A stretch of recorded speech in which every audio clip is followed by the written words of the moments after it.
Sekalipun Moab pergi beribadah, mereka bersusah payah di bukit pengorbanan dan masuk ke tempat kudusnya untuk berdoa, tetapi mereka tidak akan mencapai apa-apa. Ini adalah firman Tuhan yang diberikan kepada bangsa Moab. Ketika mereka mengalami kesusahan, mereka datang kepada Tuhan, tetapi Tuhan berkata kepada mereka, apapun yang engkau lakukan itu percuma. Tuhan tidak akan menolong mereka. Apakah karena Tuhan jahat? Bukan, saudara. Tuhan juga mengasihi bangsa Moab, tetapi bangsa Moab ini adalah bangsa yang congkak hatinya, yang tinggi hati, yang sombong. Mereka mengalami kesusahan karena dosa-dosa dan kesalahan mereka sendiri. Dan ketika mereka mengalami kesusahan, mereka datang kepada Tuhan. Itu adalah langkah yang benar. Tetapi sayang sekali mereka tidak datang dengan kerendahan hati. Sehingga Tuhan berkata apa? Percuma engkau datang kepadaku jika tidak dengan sikap yang rendah hati. Mereka datang meminta pertolongan Tuhan, tetapi mereka berusaha untuk mengatur Tuhan. Bagaimana cara Tuhan untuk menolong mereka? Firman Tuhan hari ini, mari kita belajar dari kesalahan yang dilakukan oleh bangsa Moab. Ketika kita melakukan kesalahan, ketika kita melakukan dosa, dan kemudian kita ditimpa kesusahan, kita menuai apa yang kita tabur, Tuhan tidak semerta-merta langsung membuang kita. Datanglah kepada Tuhan, maka dengan tangan terbuka Tuhan akan menerima kita. Tetapi jangan lupa saudara, datanglah dengan kerendahan hati. Jika kita datang kepada Tuhan tanpa kerendahan hati, Tuhan tidak akan menerima ibadah kita.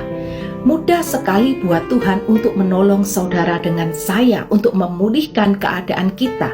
Tetapi Tuhan jauh lebih tertarik dengan karakter kita. Karena apa? Karena Tuhan mengasihi kita. Tuhan mau kita datang kepada Tuhan dengan kerendahan hati.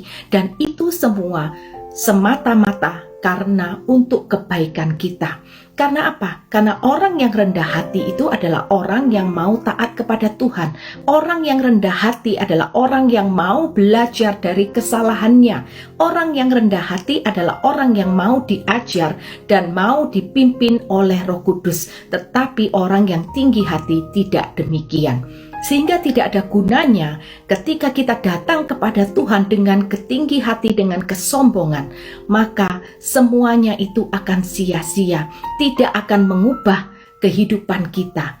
Dan kalau kita tidak dengan sikap rendah hati mengikut Tuhan, maka semuanya itu sia-sia. Kita tidak akan bisa mencapai kehidupan kekal. Kita tidak akan bisa menikmati keselamatan yang sudah Tuhan berikan kepada kita, karena semuanya itu dibutuhkan kerendahan hati. Oleh karena demikian, makanya Tuhan berkata, percuma engkau datang kepadaku jikalau tidak dengan kerendahan hati. Karena Tuhan mau setiap kita menjadi orang percaya yang taat, yang dipimpin oleh Roh Kudus, sehingga kehidupan kita semakin hari itu masuk kepada rencana Tuhan yang terbaik. Jikalau kehidupan kita tidak taat, tidak dipimpin oleh Roh Kudus, maka kita tidak mungkin berjalan di dalam kebenaran. Tuhan tidak mau setiap kita itu binasa. Oleh karena itu, mari hari ini kita datang kepada Tuhan itu dengan kerendahan hati. Ibadah dengan kerendahan hati. Dan hari ini kita belajar bahwa kerendahan hati adalah pintu di mana kita membiarkan Tuhan menolong kita semua.